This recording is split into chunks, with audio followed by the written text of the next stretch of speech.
Sénégal c'est vrai hein. oui foo dem dañ naan la Sénégal buñ ciy teg Sadio Mané donc lan lañ mën a def ba image yu Sadio Mané ñu koy gën di utiliser ñu insister touristes yi ñuy gën di ñëw Sénégal ndax moom sax ñuy bëgg visiter Sénégal ak Gorgui Sy Dieng.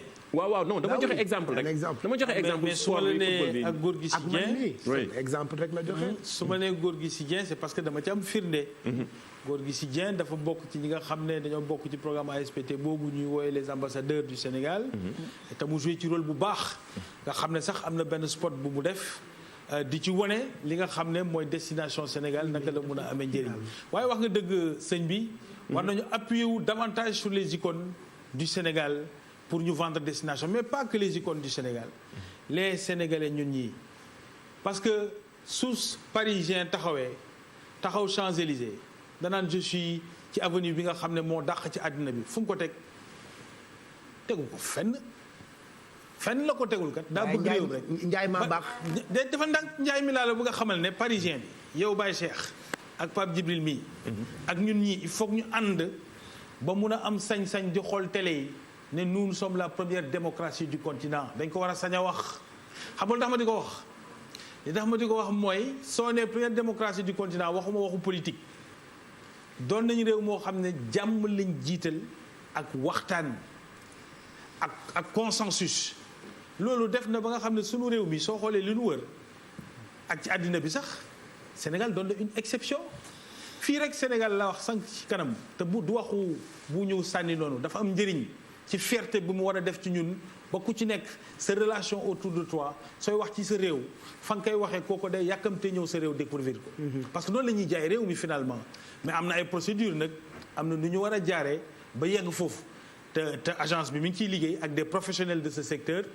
te dinañ ci yegg si incha allah. loolu daal laa yaakaar ne du doon rek. mais ay wax ne nous sommes la première démocratie moom. du doon rek c'est pas un avantage. du doon rek footballeur yi da doon footballeur doon artistes yi. ku demee ni Youssou Ndour doon na ci une image de premier plan. nga jël ko sur les artistes la première fois bi ma doonee étudiant nekkoon tugal sur le pont de la Seine. ñu teg fa les sculptures de Ousmane Sow sama yaram dafa daw.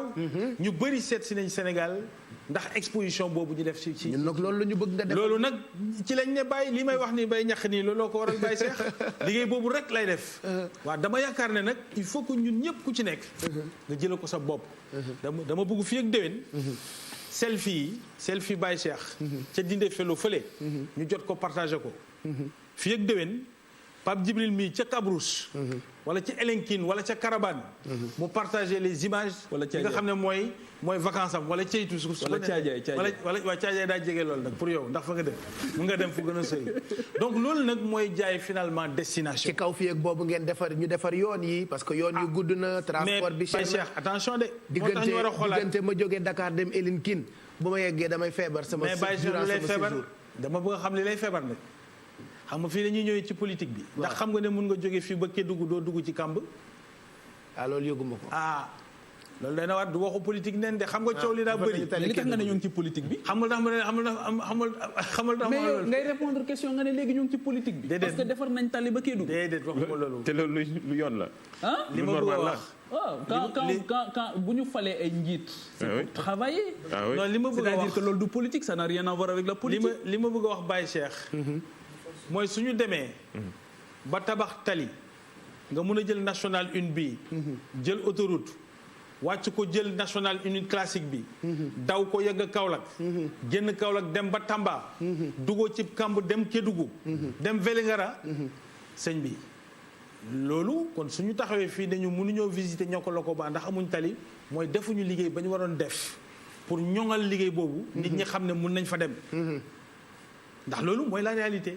li tax nag ñongaluñ ko c'est parce que dafa bëri coowal politique. dafa bëri coowal politique boo xam ne day tax ñu fàtte li nga xam ne mooy l'essentiel. mooy li ñu bokk. ndax tali boobee kat wax dëgg yàlla moom moo ko ñun ñëpp a ko bokk. donc su baaxee ñu mën a dem ba foofu nga xam ne mooy ca biir Kédougou ga dem ca biir parc Niokolo-Koba ba nga xam ne léegi am na fay aménagement yu rafet des petits lots yoo xam ne mun nga fa toog yooyu bon c'est positif pour tout le monde loolu laa ko gisee woon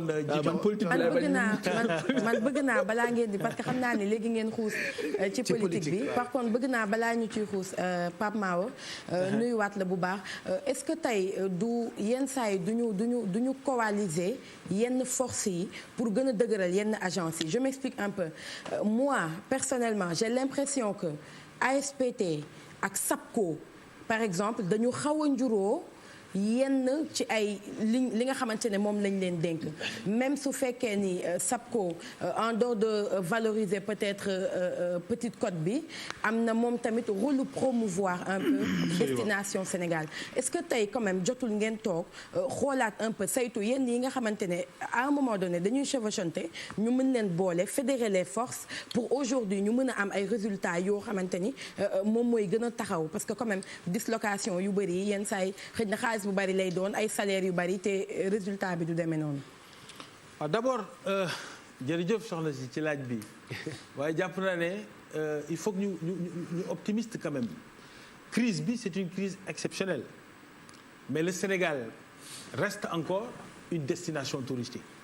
mun nañ ko gën a améliorer mu gën a jege yenn réew yi mais quand même le Sénégal reste encore une destination touristique léegi nag SAPCO ak ASPT ku ci nekk am nga sa rôle SAPCO c'est l'aménagement SAPCO mooy defar terrain bi promouvoir les investissements ñu ñëw defar le produit touristique mooy li ñuy def Pointe Sarène nga xam ne SAPCO commencé nañ di ko def fépp ci biir Sénégal am une vision claire pour aménager des zones touristiques pour ñu mun def fa ay produits touristiques des investissements touristiques ñun ñu dem jaay produit ba kon liggéey yi c'est très distinct même su fekkee ne on a une étroite collaboration et naturellement dans le cadre de l'État lépp liggéey bi benn la c'est en parfaite cohérence léegi nag si réflexion boobu nga tijji aussi c'est une réflexion qui peut s'entendre ndax organisation moom da ngay xool rek na mu gën a baaxee ak jamono ju nekk la mu laaj nga defee ko noonu waaye ci sama gis-gis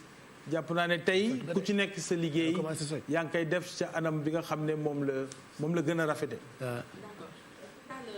Pape Djibril mi ngi doon waxu tourisme religieux pour man bokk na ci li gën a important tey bu ñu jëlee par exemple Medina Baye waaye yaa ngi koy wax sànq li muy dugal ci nit fii ci Sénégal seen gàmmu kenn xamul nu mu toll màggal Touba ils sont nombreux ces gens yi jóge bitim réew di ñëw bu ñuy dem tey Popenguine énormément de jeunes lay dajale fi nga xamante ni moom moo di ci pèlerinage boobule ñu am ñun xëj na ay liggéey wala ay rubriques yu ñuy permettre ñuy mën a visiter yenn ci ay sites fii ci Sénégal moi personnellement bi ma demee visiter fi nga xamante ne foofu la ñu dencoon Serigne Touba bi mu ñëwee Dakar pour ñu war ko yóbbu Gabon dama ni est-ce que autorités yi xam nañ sax ni que lii mu ngi fii nii parce que j'estime que am nañu bërëb yoo xamante ne war nañ ko mën a exploiter ba nga xamante ni ñi bu ñu jaayulee dara loolu rek mën na àndi ay touristes mais yenn saa yi j'ai l'impression que yëgu leen sax li xew ci réew mi wala xamu leen sax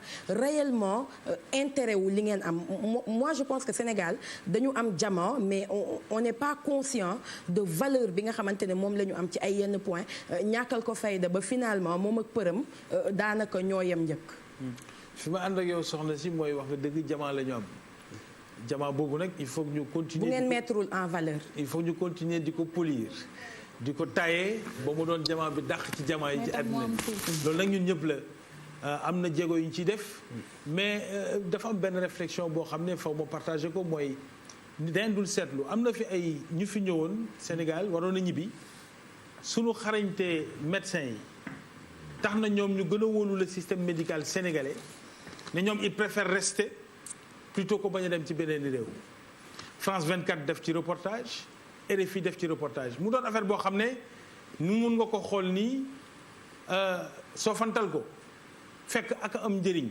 ci décision ki nga xam ne day ñëw ci sunu réew tout ça pour dire soxna si wax nga dëgg bëri nañ ay avantages et notre tourisme médical bokk na ci bëri na sous-région africaine bi ñoo xam ne fii la ñuy fajoo Sénégal donc bëri nañ ay atouts baax na aussi ñu commencer am un visage de fierté sur notre histoire et sur notre pays parce que on a des raisons de l'avoir. Sénégal sa destination touristique mun nañ ko gën a ñoŋal mun nañ ko gën a améliorer mais il faut que mu doon un portage de tout un chacun de toute la communauté nationale. En tout cas ñun suñu credo mooy loolu. fu nekk chacun d'entre nous fa nga taxaw à l'étranger en face d'un partenaire mu sentir ci yow ne d'accord nga ne fenn jarul dem ci àddina bi Sénégal rek a jar a ñëw. suñu la laajee foo jëm vacances sax nga ne ko man Pape fu ma jëm feneen. man Sénégal mooy gën gi dëkk. ñambato fii laa dëkk. maa ngi jëm ku nekk war na fee mën a ñëw waaye man de ma fenn. dem Fatala loolu mooy objectif bi Ndiombato. Fatala nous avons les sites mégalithiques. nga xam ne les sites équivalents yi nekk en Angleterre. les îles chaque année 1 million de personnes dañ ko seeti. Dindi Felo et cetera. yu bari dañ koy ñaawlu. mooy ci li ñu koy xaar mooy ci li ñu koy xaar njaay mi. waaw ci njaay mi surtout communication bi ba ci seen site internet bi parce que ñu ci bari dañuy kaas ne réactiful ci réseaux sociaux yi parfois ni ngeen koy réactualiser dafay des bon c'est des critiques objectives yoo xamante ne dina gën a améliorer li nga xamante ne aussi mooy destination Sénégal mais nekk na lu am solo loo xamante ne ndaw ñi tamit ñu ngi koy ñaxtu.